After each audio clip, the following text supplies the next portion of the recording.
Namaste and welcome to Pariksha Parv 4.0's last session. It has been a wonderful session this year and we have had a very good mix of speakers from toppers to psychologists to psychiatrists to people who have cleared IPS and IAS from very humble backgrounds. So we have tried to bring everybody who we could have brought to you to make Pariksha a celebration for you.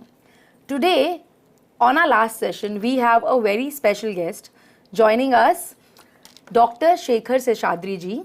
He is a child psychiatrist with over 35 years of experience in the field of child mental health.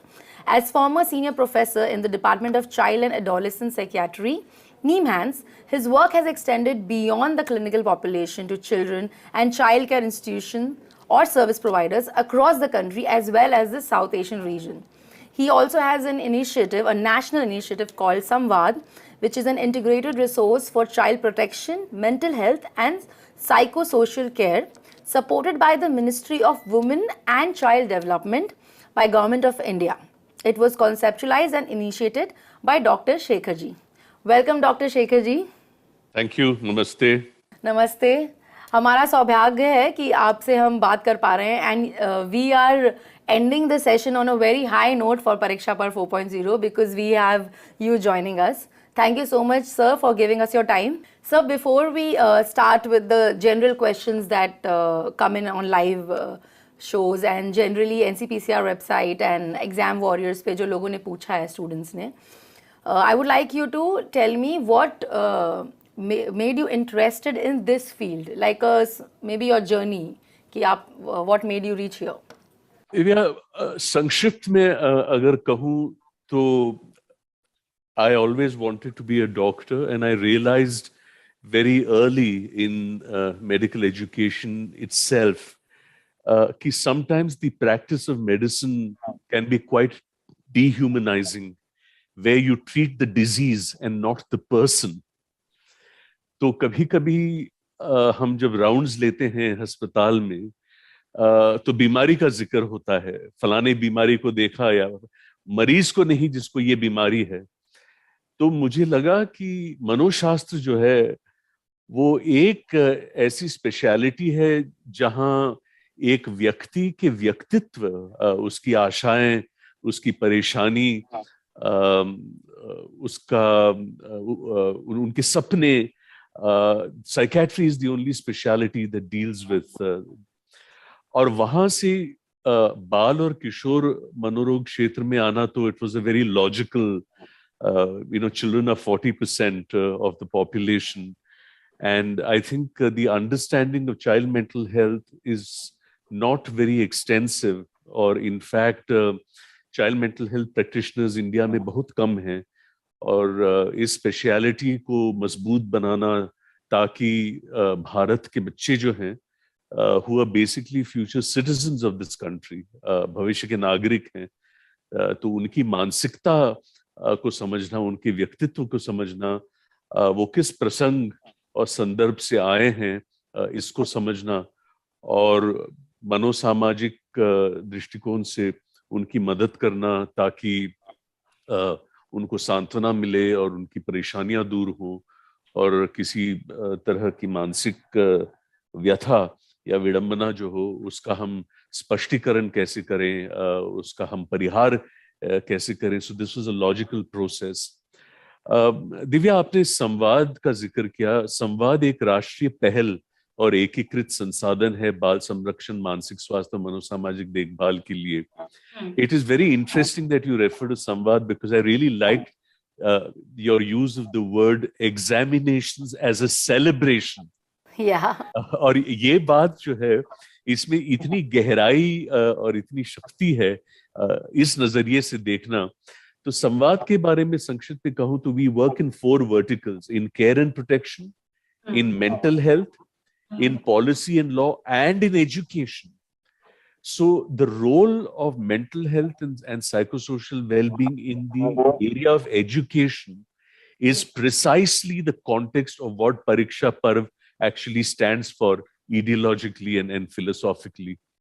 तो एक तरह से देखा जाए तो this is the context that I come from. This is the context that Samvad comes from, and we are right now operational in 28 states, supporting children as we emerge from the pandemic as well, and the challenges that the pandemic has posed on the children of this country. Divya?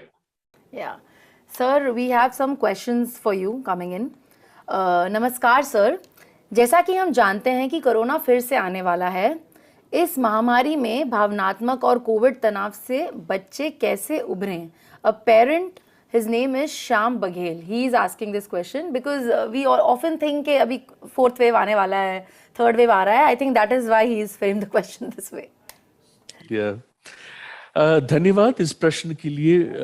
देखिए, ये पिछले 2 साल में सिर्फ हमारे साथ नहीं, पूरे दुनिया में जो गुजरी है इस महामारी को लेके, हम अगर पहली लहर को देखें तो पहली लहर में चिंता जो थी वो वृद्ध लोगों के बारे में थी, particularly those who had comorbidity, lung problems, respiratory problems and heart problems and all that.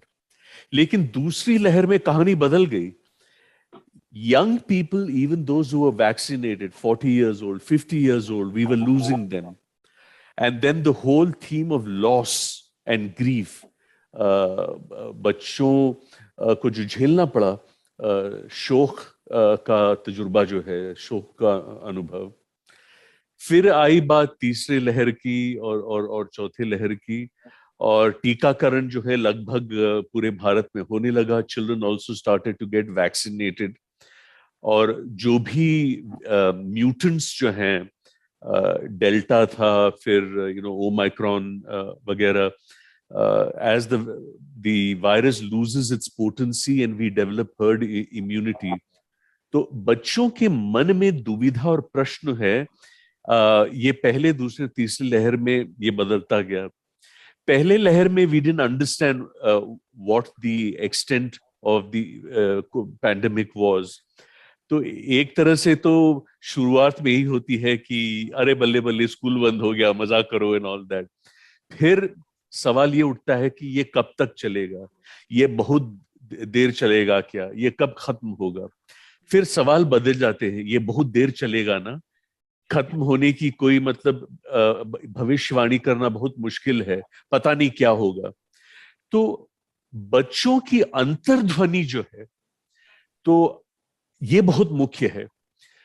संदर्भ और संदर्भ कोविड महामारी का है, अनुभव जो है स्कूल का बंद होना, किसी का कोविड पॉजिटिव होना, अस्पताल में दाखिल होना, ऑक्सीजन की मारामारी, बेड्स नहीं हैं, दादा दादी नाना चाचा किसी की मृत्यु, दुर्भाग्यवश मृत्यु हो गई।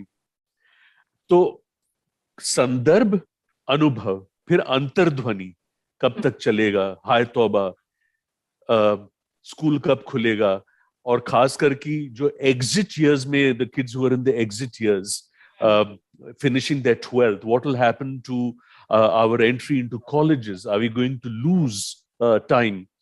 And how that then gives rise to emotions and the emotions to behavior.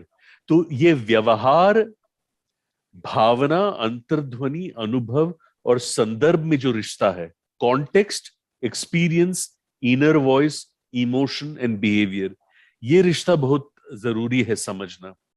अब चूंकि पैंडेमिक से लगभग कुछ हम बाहर आ रहे हैं, and schools are slowly opening, तो बच्चों के मन में, माता पिता के मन में, अभिभावक और अध्यापक के मन में ये प्रश्न उठ रही हैं। The questions that are arising is return to school and safety protocols.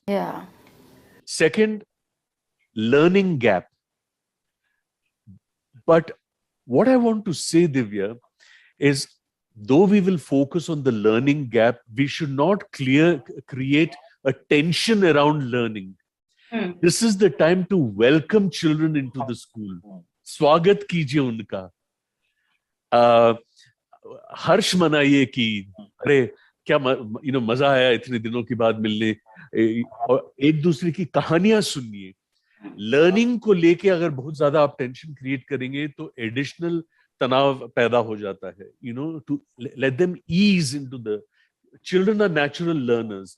वो लर्निंग गैप अपने आप जो है, उसमें दरार जो है, we will build that. But the most important thing is किस परिस्थिति से ये बच्चे स्कूल वापस आ रहे हैं. From what circumstances are they coming back? Was there a loss experience? Are they coming from vulnerable families जहां इनकम की लॉस हुई थी, आमदनी की लॉस हुई थी, कुछ आघात हुआ, they face trauma, they face stress. So for the school to recognize which context these children are coming back from, create a space for children to be able to share, disclose and speak.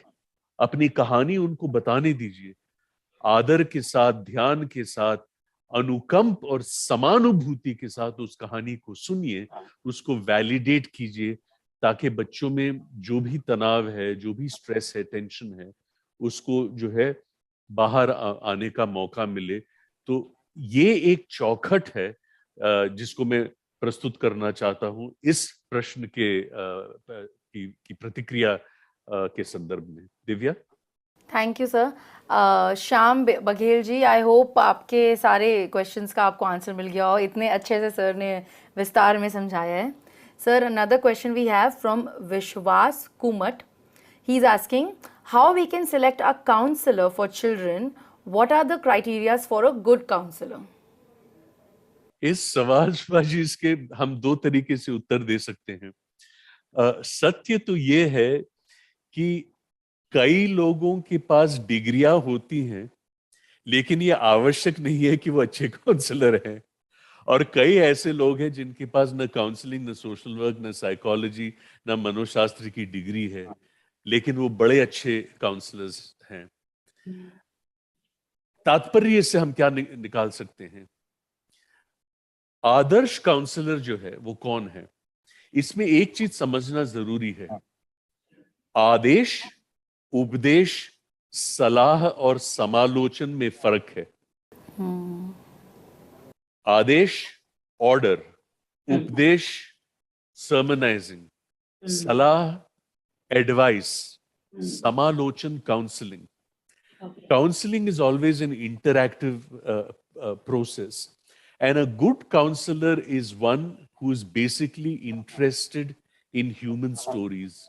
A good counselor is first a good listener. पहले वो कहानी सुने, जैसे मैंने कहा, ध्यान के साथ, आदर के साथ, अनुकंप के साथ और मदद और सेवा के दृष्टिकोण से. ये नहीं कि ऐसा नहीं. देखिए, अक्सर ये होता है, जैसे मैंने बताया अभी, कोई परिस्थिति है, कुछ हुआ, बच्चे पे कुछ बीती, उसके मन में कुछ भावनाएं हैं, some feelings and emotions, and then he has a behavior. There can be two kinds of behaviors. One of withdrawal, being silent, the other of being angry, acting out, disruptive.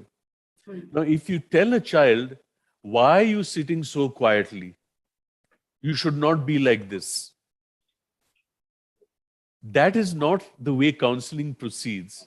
You need to acknowledge, to say that you look a little preoccupied today. Is anything the matter? Allow the child to speak, to say that I'm upset about certain things. So you get to emotions.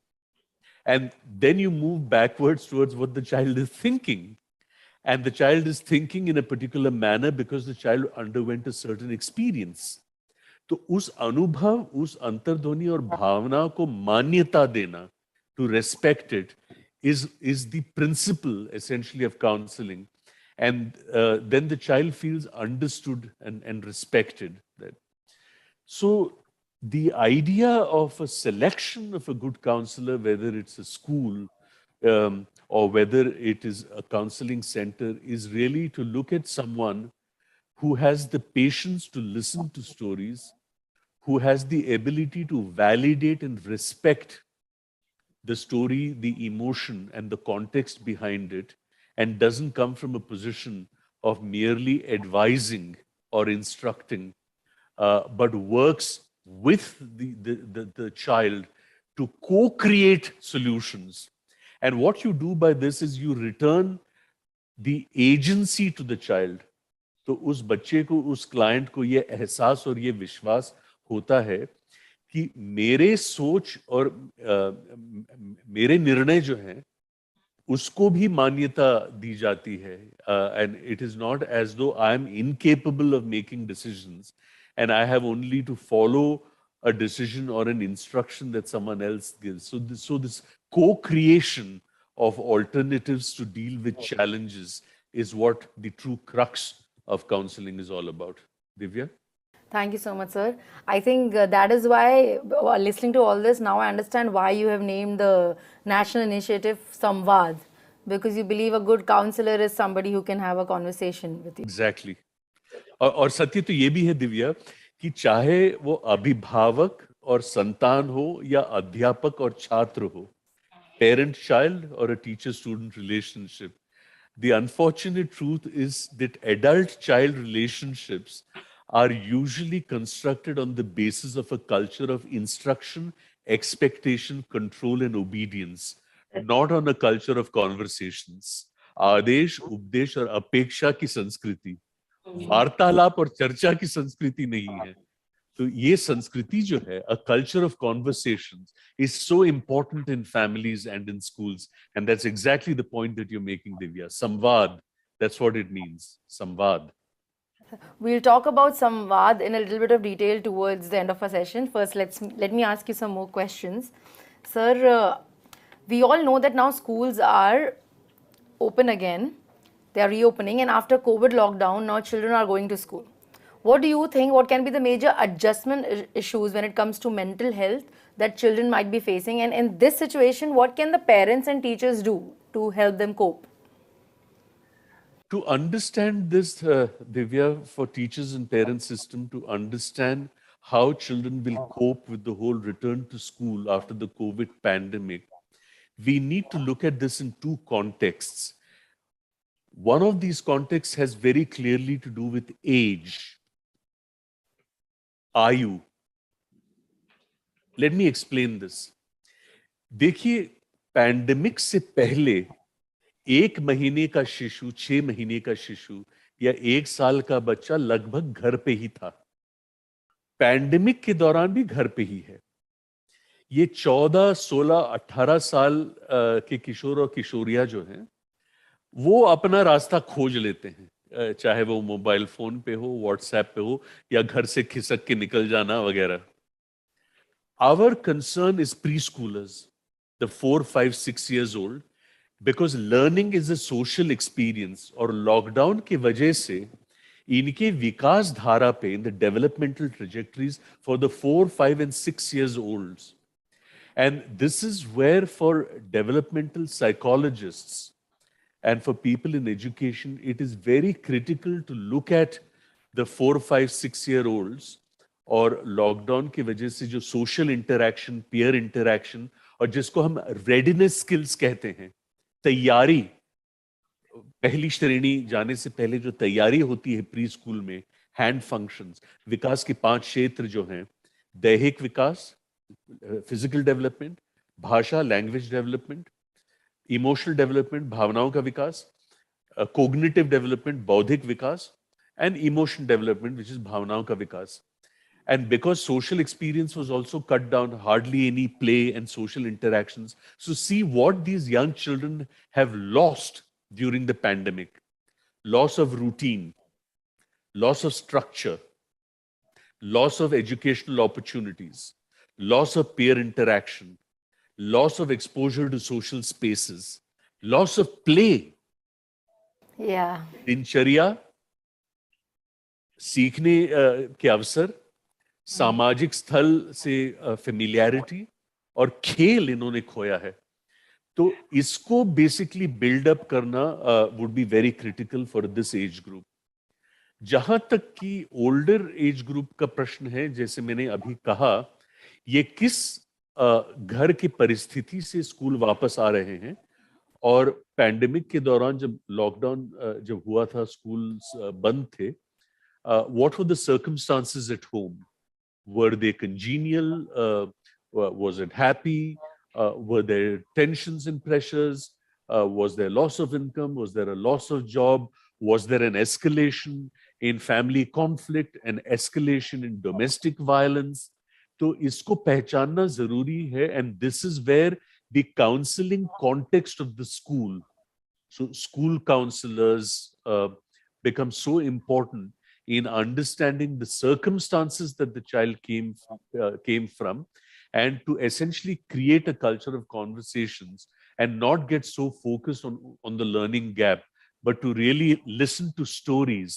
Let children tell their stories. Let children speak about the questions in their mind. उनके मन में जो भी दुविधा है, जो भी विडंबना है, जो भी परेशानियां हैं, जो भी प्रश्न है, उनको निसंकोच पूछने दीजिए और आप कॉन्वर्सेशंस और वार्तालाप में एंगेज कीजिए। आपको सॉल्यूशन देने की आवश्यकता नहीं है या उपदेश देने की आवश्यकता नहीं है, केवल सुनने की आवश्यकता है पहले, और उसके बाद सॉल्यूशंस को साथ में, अच्छा ऐसा शायद कोशिश कर सकते हैं, या आपने जो कहा ये बड़ा इफेक्टिव मुझे लगता है, why don't we try this out and you come in, let's meet again 2 days from now, 1 week from now, and figure out how it worked out for you. That it is this kind of style that gives a certain lightness and a sense of reassurance to children. सांत्वना मिलती है, दिलासा मिलता है कि teacher कितने अच्छे तरीके से मेरी बात को सुन रहे हैं और हम लोग साथ मिलके सुझाव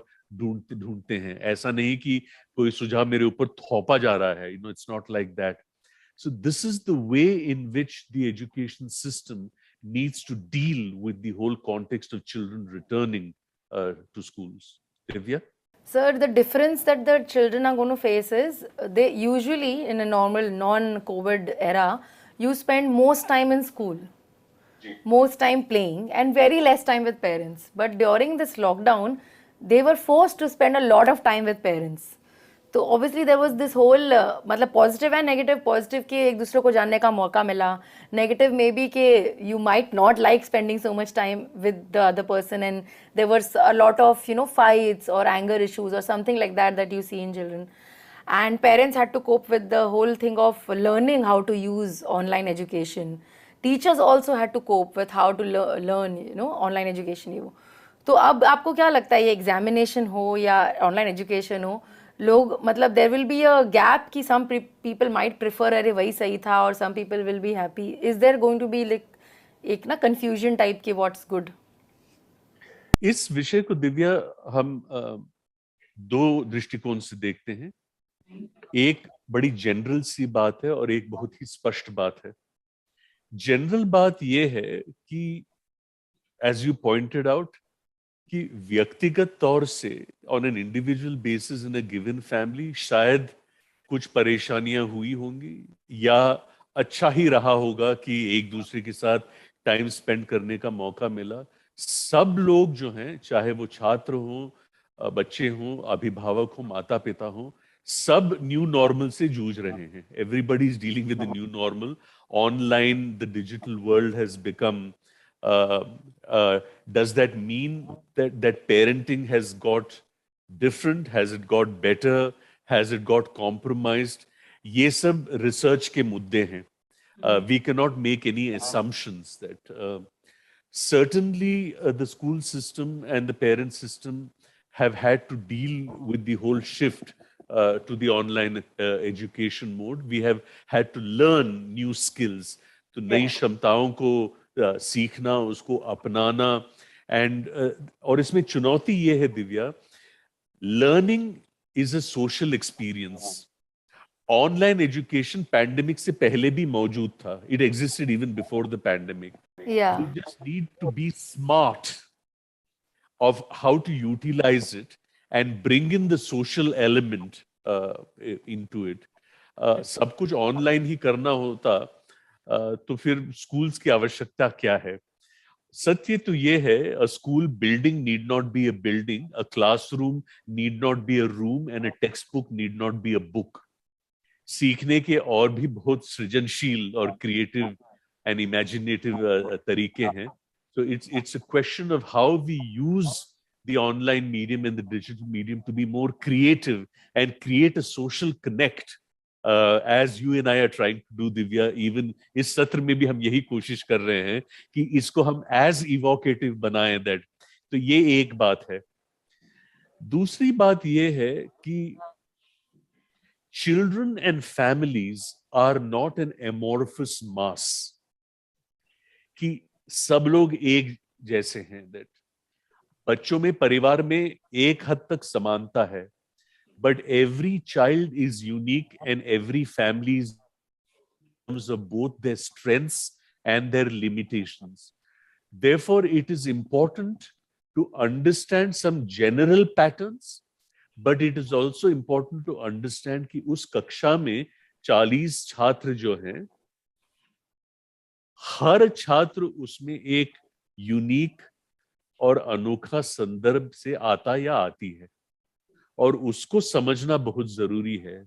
So the extent to which a teacher is able to understand the uniqueness of this child versus this child, this family versus this family, and factor that into the kind of interactions that you have, so that the child feels understood, and feels reassured that the teacher is sensitive to the kind of uniqueness that I come from. तो ये एक चीज जो है इसको ध्यान में रखना जरूरी है दिव्या. ट्रू सर, जैसे कि आपने कहा कि ऑनलाइन चीज़ें लोग पहले भी थी, और अब इसमें हमें स्मार्ट तरीके से कैसे अपनी लाइफ में यूज़ कर सकते हैं, इससे फ़ायदा उठा सकते हैं, ये सीखना पड़ेगा. Now the flip side of it is also that mobile and screen addiction has increased in children and it's a major concern for the parents. So can you give us some of your expert opinion on how to tackle this, because ये हो जाता है. तो इसमें आप अगर professional associations को देखें, जैसे the Indian academy of paediatrics या the Indian association of child and adolescent mental health, तो इनकी तरफ से कुछ गाइडलाइंस और डायरेक्टिव्स आई हैं.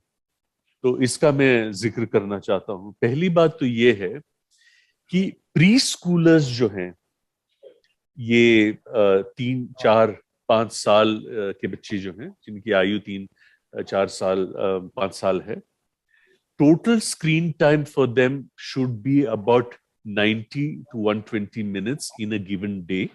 Okay. And that too not continuously. Okay. In 4 or 5 sporadic episodes of about 15 to 20 minutes, or beach mein you need to interact with them to provide social experience. जो 7, 8, 9 साल के बच्चे हैं, उनके लिए 3 to 4 years of screen time, which means online education plus whatever, दोस्तों से बात करना, entertainment जो भी है. 14, 15, 16 साल के लिए you can go to 6, 7 hours. So this is a kind of recommendation. अब सवाल ये उठता है कि कोई अभिभावक आपसे आके ये कहेगा कि मेरा बेटा तो 18 घंटे ऑनलाइन गेमिंग पे लगा हुआ है, या 18 घंटे वो कुछ तो व्हाट्सएप पे. So what we need to understand is that there is something known as behavioral addiction. तो इसमें इंटरनेट गेमिंग डिसऑर्डर, टेक्सटिंग, बार बार ईमेल चेक करना, pornography, ये सब come under the whole framework of behavioral addiction. Now this needs some kind of a expert assessment. तो इसमें हम 2 चीजें करते हैं. एक तो we call it as a family agreement. It's a family plan. We also say that we are not saying कि आप ऑनलाइन मत जाइए या आप मोबाइल फोन पे मत रहिए. Let's have a family plan कि एक दिन में कितना समय आप घर की जिम्मेदारियों पे बिता सकते हैं, कितना समय कुछ एंटरटेनमेंट के लिए, कितना समय for self development, it could be hobbies, it could be music, कितना समय यार दोस्तों के साथ गपशप करना, and how much of time on education. So you reach a family plan that, and then the family comes back and says, लेकिन doctor साहब अभी भी 14 घंटे फोन पे ही है. तो हम कहते हैं कम से कम 18 घंटे से 14 घंटे तो हुआ, ये भी इम्प्रूवमेंट है. So improvement does not happen dramatically. It's a process of change that takes place. So family plan is necessary. It is also important for families to understand how much of time are the parents themselves spending on gadgets. Now they may say that work from home शुरू हो चुका है, तो हमारे लिए आवश्यक है कि हम अपने लैपटॉप पे या हम अपने मोबाइल फोन पे काम करते रहें. बात यह है दिव्या कि दिन में आप बिना गैजेट्स के, चाहे वो 15-20 मिनट भी हो, अपने संतान के साथ कुछ गपशप करना या कुछ गेम खेलना या घर की कुछ जिम्मेदारी साथ निभाना, ये करें तो एक तरह से अनुभव बैलेंस हो जाता है. That you have a sense of family time, of we time, साथ जो है समय बिताना.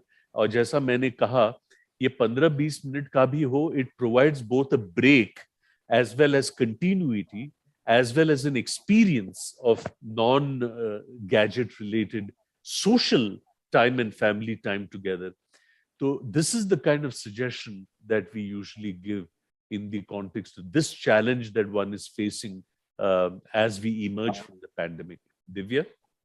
True. Sir, we have noticed that we live in a culture of be productive.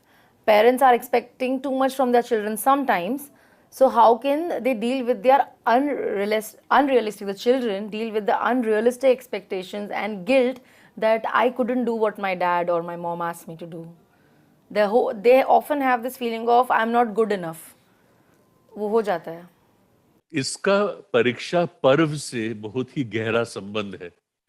The whole issue of and the philosophy and the ideology of the word parv, of celebration, of festivity, and its link with expectation. जैसा मैंने कहा, माता पिता का संबंध अपने संतान के साथ, the relationship of parents with children, if it is based solely on the premise of expectations, we need to realize that children are not business investments. कि आपने invest किया इस उम्मीद के साथ कि when you are old and infirm that they will take care of you. That children are individuals in their own right. Therefore, I'd like to quote from a newspaper middle that I had written once, where I said, "Rejoice, it is examination time."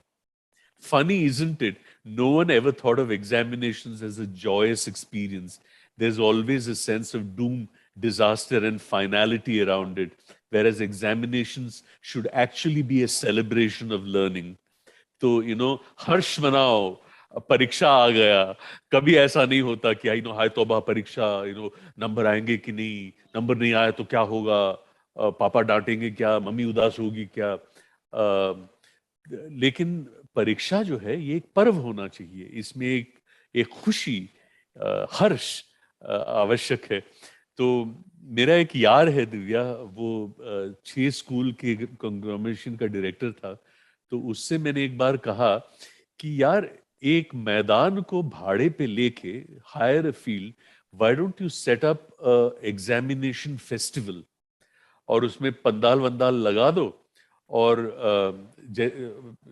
जैसे students अंदर घुसते हैं, 2 teachers को वहां रखो जो उस पे रोज वाटर फेंकेंगे, और फिर यहाँ स्टॉल लगी होंगी, मैथमेटिक्स स्टॉल, गणित का स्टॉल, ज्योग्राफी स्टॉल, भूगोल का स्टॉल, बिल्कुल ओपन बुक है. और इस तरीके से convert examinations into a celebration of learning. That and the reason for this, Divya, is because the focus is always on outcome, result, and performance, and not on process and effort. परिणाम पे ध्यान है, प्रक्रिया पे नहीं. तो किसी parent को अपने संतान से ये कहना कि मुझे मालूम है कि नंबर नहीं आए, मुझे मालूम है कि श्रेणी या रैंक नहीं आया, लेकिन मुझे बिल्कुल यकीन है कि तुमने ईमानदारी से पढ़ी है, और मुझे यकीन है कि आप समझ चुके हैं. मेरे लिए ये बस है. Sincerity and integrity. I am not really concerned about your rank and your numbers. I know that you studied seriously and sincerely, and that you've understood. And your teachers also feel that, and that's enough for me. But nobody says that, because you always feel that. Similarly, for teachers also to recognize that your feedback to parents should not necessarily be about percentages and ranks. It should also be कि अंग्रेजी में इतना आया, गणित में इतना आया, लेकिन आपका लड़का जो है, आपकी लड़की जो है, क्या बढ़िया गाती है, कितनी बढ़िया ऑर्गेनाइजेशनल एबिलिटी है इसमें, कितनी करुणा है इसमें, छोटे बच्चों को इतने अच्छी तरीके से देखती है, you know, so a child is not equal to a student, because if a child is equal to a student, then a good student is equal to a good child, and a not so good student is equal to, you see what I mean? Yeah. तो एक बच्चे या छात्र की परिभाषा जो है, a child is equal to a daughter, a son, brother, sister, grandchild, niece, nephew, Indian, Delhiite, Marathi, vegetarian, dancer, nature lover, and a student. So, studenthood is one aspect of the child's identity, not its entirety. तो इस चीज को हम पहचाने तो school और education अपनी जगह, परीक्षा अपनी जगह, तो the school becomes a place of safety, security, of learning, of connection, of support, of affirmation. और परीक्षा जो है वो पर्व बन जाता है, हवा बन के माथे पे बैठा नहीं रहता है, पर्व बन जाता है. तो ये एक तरीका है इसको अप्रोच करने का. दिव्या है सर, आपकी दो बातें मुझे बहुत अच्छी लग रही है, बाकी सारी अच्छी बातों के बीच में ये जो दो हैं, मेनली जो आपने एक इमेजिनेशन हमें बताया कि हम कह रहे हैं परीक्षा पर 4.0 है ये, बट आपने एक इमेजिनेशन विजुअली हमें बताया कि जैसे पंडाल है, वहाँ पे ये स्टॉल लगा है, वो स्टॉल लगा है, तो तुम उसको इमेजिन कर पाओगे पर्व की तरह. और ये सही बात है कि लोग सोचते नहीं हैं इसको सेलिब्रेट करना, बट आई होप हमारे इतने सारे जो सेशंस हुए हैं and with your explanation today visually, students will be able to think of it as a joyous occasion. And another thing that I really liked was the balance between virtual and social that you said, कि virtual world के बीच में थोड़ा सा social element, थोड़ा सा real life element, बिल्कुल, so that the balance is there. Otherwise emotional connect or emotional quotient laptop के साथ या phone के साथ, it's really not possible. बिल्कुल सही बताया आपने. हाँ जी sir. Many parents have learned that healthy coping skills while others are they have learned the healthy coping skills while others are finding it difficult to cope with the changes after the COVID-19 pandemic. What kind of practical strategies can parents adopt for their well-being? जैसे कुछ लोग कोप नहीं कर पा रहे हैं ये upgradation of things से, टेक्नोलॉजी एक्सेट्रा. दिव्या, कोपिंग जो है इसका रेजिलियंस जिसको हम कहते हैं in psychology, no, resilience is a superordinate construct. इसका मतलब ये है कि एक चुनौती है, एक चैलेंज है, and you adapt to it, that is called resilience. So positive adaptation to a challenge is called resilience, सहनशीलता. तो now people have different styles of coping. For some it is solution focused, for some it is emotion focused. तो कोई चुनौती है, कोई परिस्थिति है, there is a challenge, there is a stress. Now how do you process that stress? It depends on a lot of issues. That the social supports, that if you have an open communication with your parents or an open communication with someone in your family circle or with a particular teacher, you have a sense कि मेरे जिंदगी में, मेरे जीवन में केवल एक नहीं, दो तीन ऐसे व्यक्ति हैं जिनके साथ मैं निसंकोच अपनी परेशानी और अपनी विडंबना के बारे में बात कर सकता हूँ. That I can unhesitatingly speak to mom or mama or Divya teacher. I can unhesitatingly speak that with the confidence that I will be heard, with sensitivity, with respect, with attention, and with helpfulness, and with empathy.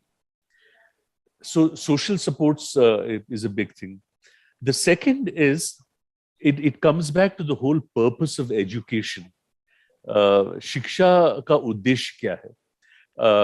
Numeracy, literacy, career, livelihood, all this is correct. I have no problems with it.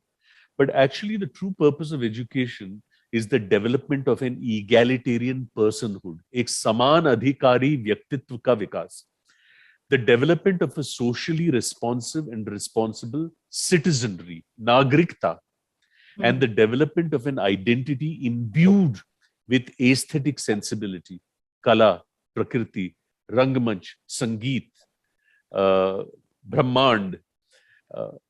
तो इसमें क्या होता है कि अगर पाठशालाओं में subjects के अलावा जीवन कौशल्य, लाइफ स्किल्स, और जीवन कौशल्य अंतर्राष्ट्रीय स्वास्थ्य ऑर्गेनाइजेशन जो है WHO, उन्होंने कहा है कि जीवन कौशल्य जो है वो 10 जीवन कौशल्य हैं. डिसीजन मेकिंग, निर्णय लेना, प्रॉब्लम सॉल्विंग, समस्याओं का समाधान, क्रिएटिव थिंकिंग, कलात्मक सोच, क्रिटिकल थिंकिंग, विश्लेषण, इंटरपर्सनल रिलेशनशिप, रिश्ते, कम्युनिकेशन, वार्तालाप, कोपिंग विद स्ट्रेस, तनाव को झेलना, कोपिंग विद इमोशंस, भावनाओं को समझना, एम्पथी, समानुभूति. तो इस और ये लाइफ स्किल्स जो हैं, they operate in different contexts. Decision making in career choice, decision making in peer pressure, decision making in a relationship conflict. और ये रिश्ता जो है जीवन कौशल्य का संदर्भ के साथ, इसका ट्रायंगुलेशन जो है, you complete with the style of teaching, जिसको हम pedagogy कहते हैं. और pedagogy 2 टाइप की होती हैं. Didactic, यह है आदेश उपदेश. दूसरा होता है experiential, with role plays. Cinema का क्लिप्स देखा, फिर उसका विश्लेषण किया, यहां क्या हो रहा है, इन्होंने ऐसा क्यों सोचा, इन्होंने ऐसा क्यों कहा, और किस तरीके से ये कह सकते थे, आपके साथ आगे जिंदगी में ऐसा हो तो आप कैसे डील करेंगे. तो इस तरीके से they learn methods of coping in life, whether it is in a social situation और अ पर्सनल सिचुएशन और एन इंटरपर्सनल सिचुएशन. तो किसी संदर्भ में कोई भी चुनौती हो, आप बाहर कहीं जा रहे हैं, दुकानदार आपके साथ ठीक से बात नहीं कर रहा है, कुछ कहा सुनी हो गई, या मम्मी पापा के साथ कुछ अनबन हो गई, या आपका कोई यार दोस्त है या किसी के साथ आपका रोमांस चल रहा है और वहां कुछ बड़ी गहरी बात हो गई, या कोई आप पे दबाव डाल रहा है कि चल ऐसा कुछ कर ले और आप करना नहीं चाहते, तो how do you work with these kind of situations. तो इसको हम लाइफ स्किल्स एजुकेशन कहते हैं. और संवाद हमारा पहल जो है, इसमें हमारे पास काफी मटेरियल्स हैं.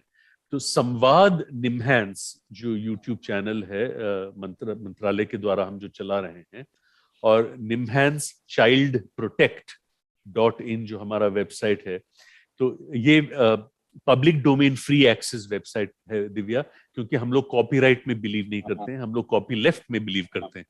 इस्तेमाल कीजिए, और इसमें स्कूल्स के लिए, टीचर्स के लिए, पेरेंट्स के लिए काफी मटेरियल है लाइफ स्किल्स में, आयु अनुसार 0 से 6 सब, 7 से 12, और फिर 13 से 18,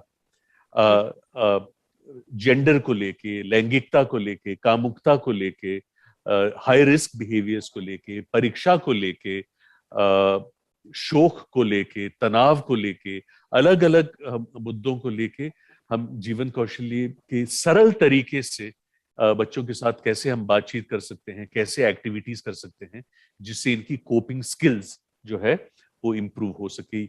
ये सब इस यूट्यूब चैनल में संवाद निम्हांस, और हमारा वेबसाइट जो है निम्हांस चाइल्ड प्रोटेक्ट.in इसमें मौजूद है.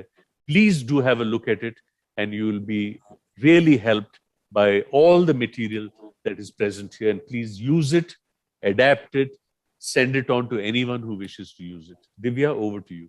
So like sir said कि आप please संवाद में जाइए, और it's a platform to ask all your questions and get all your answers, just like you've been asking here.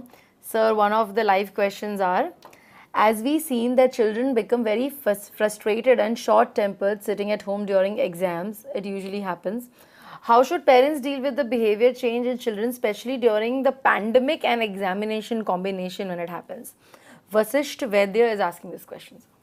या वशिष्ठ, मेरी प्रतिक्रिया इसके लिए ये है, आपको फिर मैं याद दिलाना चाहता हूँ, फ्रस्ट्रेटेड इरिटेटेड जो है, ये एक भावना है, इमोशन है। आपको याद होगा मैंने कहा था, संदर्भ, अनुभव, अंतर्ध्वनि, भावना और व्यवहार, context, experience, inner voice, emotion, behaviour. Frustration and irritation is the emotion. What is the inner voice? अब संदर्भ यह है, कोविड था, स्कूल्स बंद थी, गैप ईयर हो सकता है कि नहीं, तनाव बढ़ा। एक्सपीरियंस, एग्जाम आने वाली है, टेंशन। इनर वॉइस, मैं को झेल नहीं पा रहा हूं, मैं सामर्थ्य नहीं हूं, पता नहीं मुझसे होगा कि नहीं। इससे इमोशन क्या होगा? उदासी, फ्रस्ट्रेशन। अगर इनर वॉइस ये है कि क्या बकवास है यार, स्कूल वाले समझते नहीं मेरी बात, और घर में इतनी जिम्मेदारी है मेरी, ये करो वो करो मुझसे बोलते रहते हैं, और साथ में पढ़ना भी है। Emotion, irritation. और व्यवहार क्या होगा? या तो चीखना, चिल्लाना, रूठ जाना, इस तरीके से। तो बहुत जरूरी है कि आप बच्चों की अंतर्ध्वनि को समझिए और उसको मान्यता, मुख्यता दीजिए. If you validate their emotions, to say I understand, it is logical and understandable to feel this, that but we are here to support you. तो इसमें फिर कैसे टाइम मैनेजमेंट का मामला आ जाता है. मामला ये भी आ जाता है कि आप अपनी तरफ से उन पे दबाव न डालें कि देखो जो भी हो, पैंडेमिक का बहाना लेके, भैया देखिए पैंडेमिक का प्रभाव तो सब पे पड़ा है ना, तो तुम क्यों पैंडेमिक को लेके ये कह रहे हो कि नहीं होगा. तो इस तरीके से आप करें तो आप उनकी भावनाओं का निरादर कर रहे हैं. you're devalid sort of, you're not validating what they are going through, that but to say yes, it is understandable. So why don't we do one thing? Don't get too tense about, let's do some time management so that you also have time to relax and recharge your batteries, so that when you get back to reading, you get back to it with a better frame of mind, and a more receptive frame of mind. So the child feels both relaxed as well as validated, and the frustration and irritation goes away. Also, the pressure of expectation and the pressure of achievement is taken away, to say everybody is in the same boat and everybody is struggling with this issue. We are here to support you. If things get unmanageable, help is available, and we will find someone to assist you through the process of how to approach studies, how to do time management. And these become the kind of counseling approaches that we use in a situation. Divya? Yes, sir. So, what can parents do to improve the resilience of their children? We do know that mitigating distress goes a long way in helping children before it deteriorates into mental disorder. तो वो जो period है उसके बीच में how do they recognize it and help? Do not wait for challenges and problems to take place. Even when they have not occurred, create a culture of conversation. And whether it is through examples or through movie clips or through stories, to present the kind of challenges that you anticipate may occur in the future, to say, agar aisa hua, to, how can we deal with it? So that when it actually takes place, they are already prepared. So we call this as preparation for challenges that might occur in future, and which is why in Samvad, Divya, we have a library of films. We use films as a teaching methodology. तो हमारे पास 50-60 फिल्में हैं बच्चों के बारे में, बच्चों के जीवन के बारे में, बच्चों के जीवन में जो तनाव होता है उसके बारे में. तो हम फिल्में देखते हैं और फिर उस पर चर्चा करते हैं. We call it, Divya, as the intent, content, methodology, process paradigm.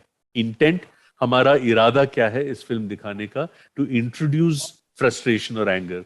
Content क्या है उस फिल्म में, वो सीन जो है जिसमें ये हुआ, फिर वो हुआ, फिर इसने ऐसा बोला, कटाक्ष बोला, फिर इसको गुस्सा आया. So that's the content. The method is a film clip. The process is वो देखने के बाद उस पर चर्चा करना, यहाँ क्या हुआ, ये क्या सोच रहा था, क्या इसकी गलतफहमी थी, how else could he have dealt with it? तो इसको हम इरादा, विषय, तरीका और प्रक्रिया, इंटेंट, कंटेंट, मेथड और प्रोसेस, तो ये तरीका घर पे भी अगर आप अपनाएं तो बड़ा मजा भी आता है और फिर फायदा भी है इसका। इंडिया में तो सर फिल्म्स के ज़रिए काफ़ी एग्जाम्पल्स और रेफरेंसेस दिए जाते हैं since time immemorial, Ramayana, Mahabharata and all, we take references of that to understand situations, and audio visual is a very good medium, very powerful medium. So that's a very nice process that you are using, prakriya, like you said. Sir, mobile gaming addiction in children has increased, and what is your say on this? Okay, this question we have answered before, but live में दोबारा आया है. So if you can address it again. तो इसके लिए दो चीजें हैं। जैसे मैंने कहा, the Indian Academy of Pediatrics and the Indian Association of Child and Adolescent Mental Health have both brought out guidelines. तो ये guidelines public domain में available हैं कि मोबाइल एडिक्शन, स्क्रीन एडिक्शन को आप किस तरीके से डील कर सकते हैं। तो फैमिली प्लान होना जरूरी है। माता पिता खुद किस तरह का उदाहरण सेट करते हैं बच्चों के सामने, वो अपने समय को कैसे व्यतीत करते हैं, समय कैसे गुजारते हैं, उनका रूटीन कैसा है, वो खुद कितना टाइम मोबाइल और गैजेट पे बिताते हैं, ये भी जरूरी है। To create islands of social interaction, to use mobile to create social interactions, कि चल बहुत दिन हो गए नानी से बात नहीं हुई, चल नानी को फोन लगाते हैं। अरे बहुत दिन हो गए अमेरिका में चाचा जी जो हैं उनसे बात नहीं हुई, चल फोन लगाते हैं। To create social interactions rather than repetitive kind of. और बहुत ही सीरियस लेवल पे हो, ये जैसे मैंने कहा 18 घंटे 20-20 घंटे सो नहीं रहे हैं, खा नहीं रहे हैं, और बेचैनी है, गुस्सा है, खौफ है, अगर आप उसको निकालने की कोशिश करें, आपने नेट बंद कर दिया, नेट काट दिया आपने, तो फिर झगड़ा, लड़ाई झगड़ा होता है, मारपीट भी होती है। This is a serious issue that needs to be dealt with by a professional. Divya, over to you. Sir, आज के बदलते समय में माता पिता की क्या जिम्मेदारियां हैं और वे परीक्षा के दौरान अपने बच्चों की कैसे मदद करें, is one of our last few questions for from the live audience. माता पिता के साथ दिव्या अक्सर एक दिक्कत ये है, parents fail to re establish adult relationships with their children when they grow up. People use the term adult child. There's no such thing as an adult child. He is an adult. She is an adult. तो सत्य तो ये है कि आप 50 साल के हो सकते हैं, आप अपनी 25 साल की बेटी की शादी करवा रहे हैं, लेकिन आपके 80 साल के बापू के नजरिए में आप अब भी मूर्ख और इडियट हैं। बच्चे। You have to re-establish adult relationship with your children. और जहां बच्चों को ये एहसास हो कि आप भी इस परिवार के एक मुख्य सदस्य हैं, और आपकी राय जो है, आपकी सोच जो है, आपका दृष्टिकोण, आपके सपने, आपकी अपेक्षा, उसको आदर दिया जाता है, and you are active thinking contributing member of this family and not someone who has to passively follow everything that is given. This is exceedingly important to keep in mind. दूसरी बात जो मैंने कही वो है वार्तालाप की संस्कृति, a culture of conversations. तीसरी है फैमिली टाइम, जिसको हम फैमिली क्वालिटी टाइम कहते हैं पेरेंटिंग में। अक्सर आपका रिश्ता बच्चों के साथ केवल अपेक्षा पे आधारित हो, तो और सत्य तो यह है दिव्या कि किसी व्यक्ति से आप ये पूछे कि भाई बचपन के बारे में क्या याद है आपको, आपको तो वही याद होगा जो बार बार हुआ, एक यादगाश जो है, या हुआ एक बार लेकिन वो इतना अस्मरणीय था पॉजिटिवली नेगेटिवली की। तो इसीलिए तो लोग कहते हैं कि पता है मेरे फैमिली में इतना अच्छा माहौल था, हम लोग बातचीत करते थे, एलटीसी के लिए प्लान करते थे, साथ घूमते थे, बड़ा मजा आता था। बजाय ये कि बचपन के बारे में यही याद है कि यार मेरा पीछा ही नहीं छोड़ते थे ये मम्मी पापा, पता नहीं किस तरह के लोग थे।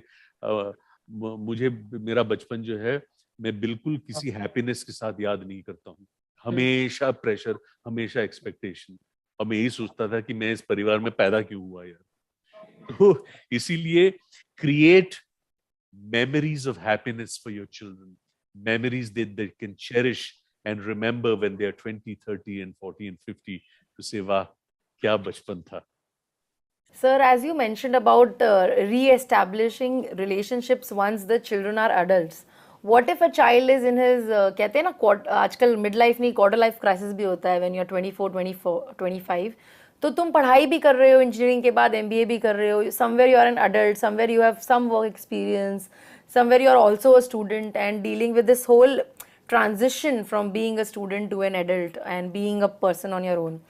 एंड अगर उस वक्त आपके दिमाग में ऐसे ख्याल आ रहे हैं कि नहीं मेरे बचपन में ना ये हुआ रहता तो शायद मैंने वो कोर्स लिया लेता लाइफ में, वो हुआ रहता तो शायद ये कोर्स लिया लाइफ में, क्योंकि अब तो हो गया है, आप परीक्षाओं से गुजर के बोर्ड से गुजर कर यहाँ तक पहुँचे हो, मास्टर्स भी शायद क्लियर कर लिया है. So how does a student in this transition phase deal with something in this phase? How do It would interest you to know that there is something known as transitional psychiatry, and it focuses precisely on the 18 to 25 age group, because it's a very critical age group. And that's where parenting has become a very important issue. और parenting को लेके इतनी सारी initiatives अभी शुरू हुई हैं, और it would interest you to know कि 2000 में जब हमने संवाद पहल शुरू किया था, one of our first programmes was called parenting Pathshala. तो मैं आप लोग सबसे यही कहूँगा कि संवाद यूट्यूब चैनल में जाके, जो संवाद निम्हांस यूट्यूब चैनल में जाके पेरेंटिंग पाठशाला श्रृंखला जो है उसके 7 या 8 सत्र हैं जिसमें ये मुद्दे काफी, खास करके किशोर अवस्था में या 18, 19, 20 साल की उम्र में किस तरह की चुनौतियां आती हैं पेरेंटिंग में, इसका हमने काफी डिटेल में स्पष्टीकरण किया है. Over to you Divya to close the session. Thank you, sir. Sir, before we close the session, one last question we have. How to stay away from distractions, if someone is asking? Time management. Distraction होने दीजिए ना, distraction में अपने आप में कोई बुराई नहीं है, लेकिन अगर डिस्ट्रैक्शन के लिए हम टाइम रखें तो इतना टाइम हम डिस्ट्रैक्टेड रहेंगे, इतना टाइम हम कुछ भी, इतना time for no planned activity. That time management is of essence, that and I think that if a child or a student is given that freedom, because truly learning can occur only in an atmosphere of freedom and joy, not in an atmosphere of restriction. कि don't get distracted, हिलना डुलना नहीं, जैसे 8 घंटे school पे हैं तो उस कुर्सी से हिलना डुलना नहीं, बिल्कुल आगे देखना. You can't learn like that. True. So it's quite okay that whenever I go to schools, Divya, I want to listen to children's laughter. School में मैं अगर जाता हूँ ना, मुझे सन्नाटा जो है ना, बड़ा मुझे डर लगता है कि क्या. You want to listen to children's laughter, yeah, which means that they are happy and they are learning that. So time management, including distraction, I think is truly the answer. Over to you. सन्नाटा होने से वो अमिताभ बच्चन का school याद आ गया, परंपरा, प्रतिष्ठा, अनुशासन, एकदम सब शांत है, वैसा हो जाएगा माहौल. थोड़ा फन होना चाहिए. हाँ जी. Sir, are there any tele-counseling services where children parents can call if they have mental health issues? Yes, in fact, the National Commission for Protection of Child Rights has itself started an initiative called Samvedana. जरूर उससे संपर्क करें. वैसे और भी कोई बात हो तो चाइल्ड लाइन जो है 1098, वो भी एक टेलीफोन हेल्पलाइन है, ये भी अवेलेबल है. तो इस तरह की कई इनिशिएटिव्स हैं, और these are some of the helplines that are available for you, dear parents. Sir, before we bid a goodbye to our audience, not just for your session, but for Pariksha Parv 4.0, this year's whole session, sir, I would like you to give a message for the viewers with regard to NCPCR's initiative of having this Pariksha Parv for 1.5 to 2 months. Divya, परीक्षा पर्व का message जो है वो सुदर्शन फाकीर के लफ्ज जो हैं, जो मरहूम जगजीत सिंह के आवाज में मैं हमेशा ये कहता हूँ, ये दौलत भी ले लो, ये शोहरत भी ले लो, भले छीन लो मुझसे मेरी जवानी, मगर मुझको लौटा दो बचपन का सावन, वो कागज की कश्ती, वो बारिश का पानी, वो कागज की कश्ती, वो बारिश का पानी. Let Pariksha Parv be the kagas ki kashti that we float on the puddles made of the beautiful rain that education should be about. Thank you so much. We are ending Pariksha Par 4.0 on a very melodious note too. Thank you so much, sir. Audience who are watching us and who have participated in all the sessions that we had from April till the 31st of May, thank you so much for tuning in. This is Divya Singh Sharma thanking you on behalf of all the speakers, on behalf of NCPCR, New India Junction, Doordarshan, and I hope we are able to help you a little bit in making Pariksha a celebration for you all. Thank you so much. This is Divya Singh Sharma signing off for this year's session. Namaskar. Namaskar.